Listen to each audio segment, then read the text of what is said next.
Should you accept a connection request on LinkedIn from somebody you don't know? The short answer is yes and no. Hi, I'm Bernadette. I'm a recruiter in the greater Phoenix area with over 20 years of experience recruiting talented HR, finance, and accounting professionals. My advice that I'm going to give you today is based upon how I use LinkedIn and how I see other people use LinkedIn, not based upon what the LinkedIn trainers say or even what AI says, because how I use it is just a little bit different.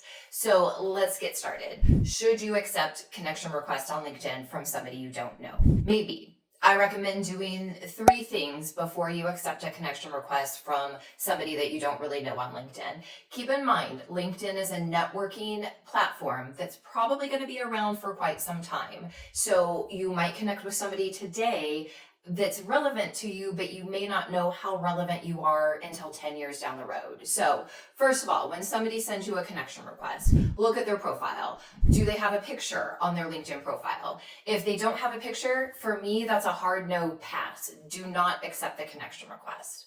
If they do have a picture, then I look at their profile to see if they filled in anything in the about section. Do they have their work experience updated? Do they have volunteer activities?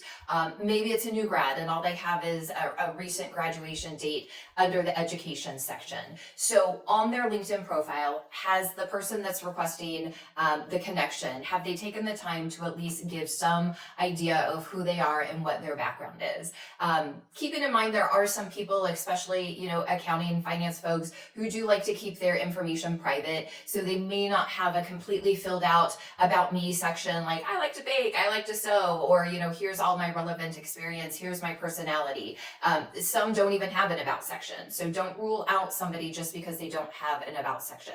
If they have the other areas filled out, the education, work experience, if applicable, consider accepting the connection. Number 2, look at the relevance. So if somebody is requesting a connection with me, and let's say they're in sales, like if I'm requesting a connection with you, I'm a recruiter, I'm in sales, or say a financial planner is requesting a connection with me. I don't rule a salesperson out 100% automatically. I look at what people post about. So if you're getting a connection request from somebody that's accounting, finance, or HR, they may or may not be active posters on LinkedIn. If it's somebody that's trying to be an influencer, somebody that's maybe in the sales profession, take a look at what they post. If all of their posts are marketing related activities about what they're selling, maybe not.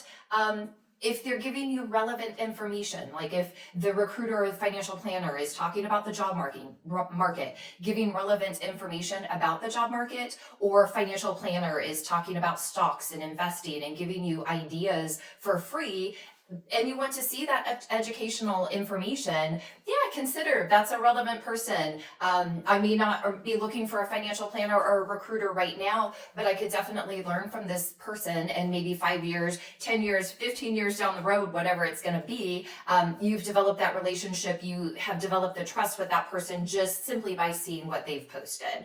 So do they have a picture? Do they have any experience or education filled out on their LinkedIn profile? And what do they post about? Lastly, I would say is the connection in a geographical area that is of interest to you in building your network. So I live in the greater Phoenix area. Most of the people that I connect with are going to be in that greater Phoenix area. I will connect with people from out of state that are looking to move here. I have a fascination with France. So if anybody from France is going to try to connect with me on LinkedIn, I'll probably consider accepting that connection request, even if I don't know them, and maybe they're a bot and maybe I shouldn't accept the connection request. So if you live in Arizona, but you've thought about moving back home to Texas, consider accepting relevant connection requests from people in the Texas area.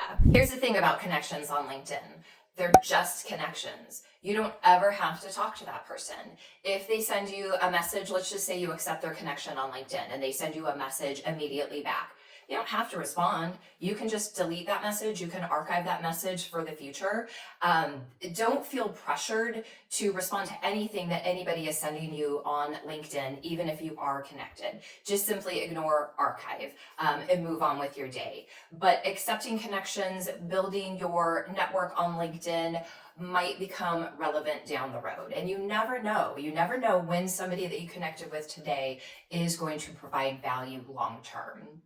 Also, don't overthink what somebody says in the connection request. This is where I really differ from AI and the LinkedIn trainers out there.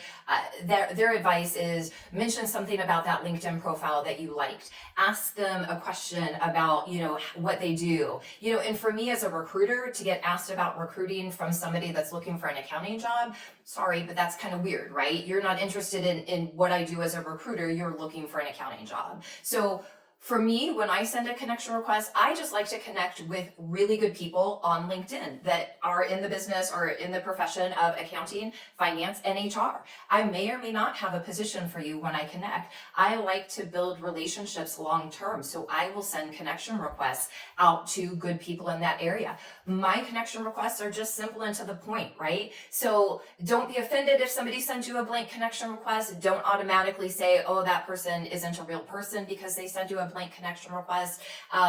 Sometimes if you send a long, convoluted connection request saying, what do you like best about your job? It's a barrier. Can you imagine as a staff accountant sending a connection request to a controller or a CFO?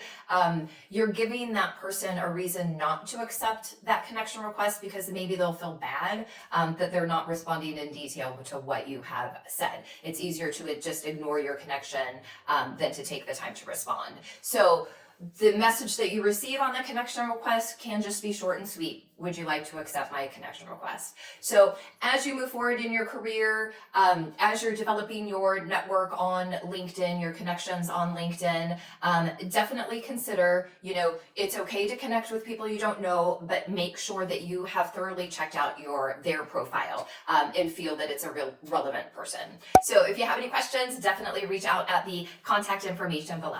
Thank you.